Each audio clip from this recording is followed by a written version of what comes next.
Question number 3 का part number 1 है और क्वेश्चन नंबर 3 में वो कहते हैं इवैल्यूएट द फॉलोइंग लिमिट। इसके लिए सबसे पहले हमें एक थ्योरम याद करना पड़ेगा। थोड़ी सी खाने की बातें करते हैं।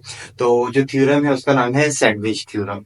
इसके अंदर वो कहता है कि अगर x अप्रोच कर रहा है जीरो को, तो साइन x मतलब जो साइन के आगे वैल्यू होगी वही नीचे होनी चाहिए, और उसमें जो भी वैल्यू होगी वो अप्रोच करे जीरो को, तो वो किसके इक्वल होगा, 1 के। मतलब सबसे पहले कि इस पूरे पार्ट में हमने सारे क्वेश्चंस को पहले इस शक्ल में लेके आना है, और जो भी शक्ल में आ जाएंगे तो हम उसको 1 के इक्वल पुट कर देंगे। जिससे कि सबसे पहले फर्स्ट क्वेश्चन है, उसने limit x approach to zero, 7 sine 7x over x है यहाँ पर हमारे पास। तो हम क्या करेंगे कि हमारे पास limit x approaches to zero तो है, और यहाँ पर साइन 7x भी है, लेकिन नीचे फिर x के साथ भी हमें 7 चाहिए। तो हम क्या करेंगे, एक 7 मल्टीप्लाई भी कर देंगे और एक डिवाइड भी कर देंगे। यहाँ पे एक चीज याद रखें कि जो हमारे पास कोई भी कांस्टेंट है वो लिमिट से बाहर जा सकता है। जिसको लिमिट अप्रोच करिए, लाइक एक्स अप्रोच कर रहा है जीरो को इसमें, तो एक्स कभी बाहर नहीं जा सकता। इसके अलावा हर वैल्यू लिमिट से बाहर भी जा सकती है और अंदर मल्टीप्लाई भी हो सकती है। अब देखें भाई, सैंडविच थ्योरम ये किसके इक्वल है, 1 के। तो हम इसको कर देंगे 1 multiply by 7 which is equal to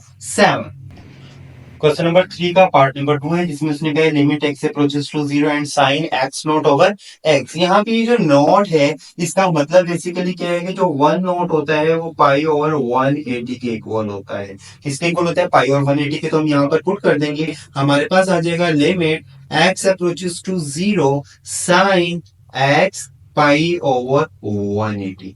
अब डिवीजन में तो हमारे पास x है, अगर हमें इसको 1 के इक्वल पुट करना है तो x के साथ पाई ओवर 180 का होना भी जरूरी है। तो हम एक लिख देंगे पाई ओवर 180, लेकिन जैसे ही हम इसको डिवाइड करेंगे तो बाहर हमें एक पाई ओवर 180 मल्टीप्लाई भी करना पड़ेगा। अब बाय सैंडविच थ्योरम में किसके इक्वल नजर आ रहे हैं, 1 के। और 1 को जब भी पाई ओवर 180 से मल्टीप्लाई करेंगे तो आंसर हमारे पास आ जाएगा पाई ओवर 180 की। क्वेश्चन नंबर 3 का पार्ट नंबर 3 है, लिमिट थीटा अप्रोच कर रहे हैं जीरो को, 1 minus cos theta over sine theta. अगर डायरेक्ट पुट करते हैं तो साइन जीरो क्या होता है, जीरो। अब हमें इसका कुछ हल निकालना पड़ेगा, तो इसके लिए हमें दो फॉर्मूले यूज करना पड़ेंगे। जब 1 माइनस कॉस थीटा होता है वो किसके इक्वल होता है, 2 साइन स्क्वायर थीटा बाय 2। अब ये साइन थीटा है, देखिए इसके थीटा के साथ मैं 2 मल्टीप्लाई और डिवाइड कर सकता हूँ। अब ये डबल एंगल आइडेंटिटी बन गई है, तो हम इसको ओपन कर देंगे, 2 साइन थीटा बाय 2 और कॉस थीटा बाय 2। इन दोनों फॉर्मुलों की जो वैल्यूज है वो हम यहाँ पर पुट कर देंगे। तो हमारे पास क्या आएगा, is equal to limit theta approaches to zero, 1 minus cos theta किसके इक्वल है, 2 साइन स्क्वायर थीटा बाय 2।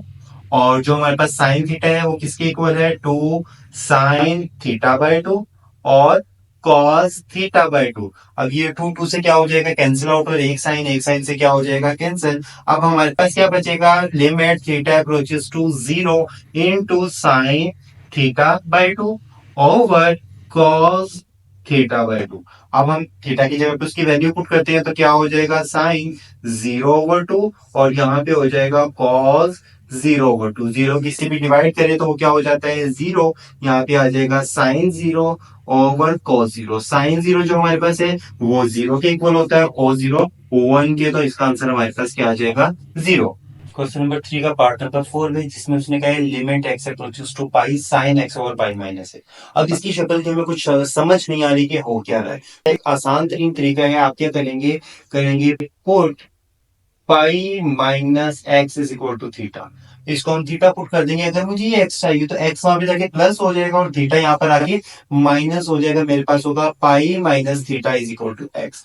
अब ये देखिए, अगर एक्स अप्रोच कर रहे हैं पाई को, मतलब ये कि अगर एक्स की जगह मैं पाई लिखता हूं तो पाई माइनस पाई क्या हो जाएगा, 0। तो थीटा किस पे अप्रोच करेगा, थीटा अप्रोच करेगा 0 को। अब मैं सारी वैल्यूज रिप्लेस करता हूं तो मेरे पास क्या होगा, लिमिट एक्स अप्रोचेस टू पाई की जगह पे आ जाएगा थीटा अप्रोचेस टू 0, और साइन एक्स की जगह पर आ जाएगा साइन पाई माइनस थीटा, और पाई माइनस एक्स की जगह पर आ जाएगा थीटा।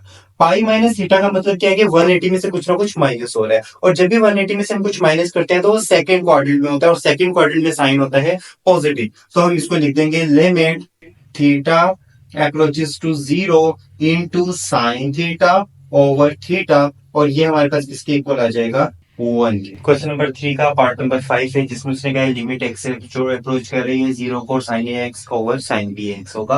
अब ये देखिए कि अगर हमने इसको सैंडविच थ्योरम की तरह बनाना है तो हमें ए एक्स इसके नीचे चाहिए और बी एक्स इसके नीचे। इसका एक आसान सा मेथड है जो कि हम यूज करेंगे, वो क्या होगा, लिमिट जब एक्स अप्रोच कर रही है 0 को, हम यहाँ पे लिख देंगे साइन एक्स। हमें एक्स नीचे चाहिए, हमें एक्स यहाँ पर नीचे लिख देंगे।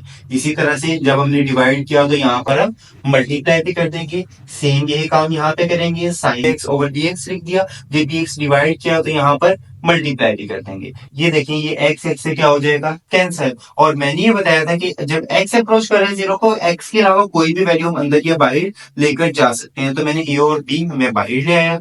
बाकी मेरे पास क्या बचा, limit x approaches to 0 sine A x over a x dividing by sine B x over b x. ये भी सैंडविच थ्योरम के मुताबिक 1 हो गया और ये भी 1। तो मेरे पास क्या आ जाएगा, A over B multiply by 1 over 1 which is equal to A over B.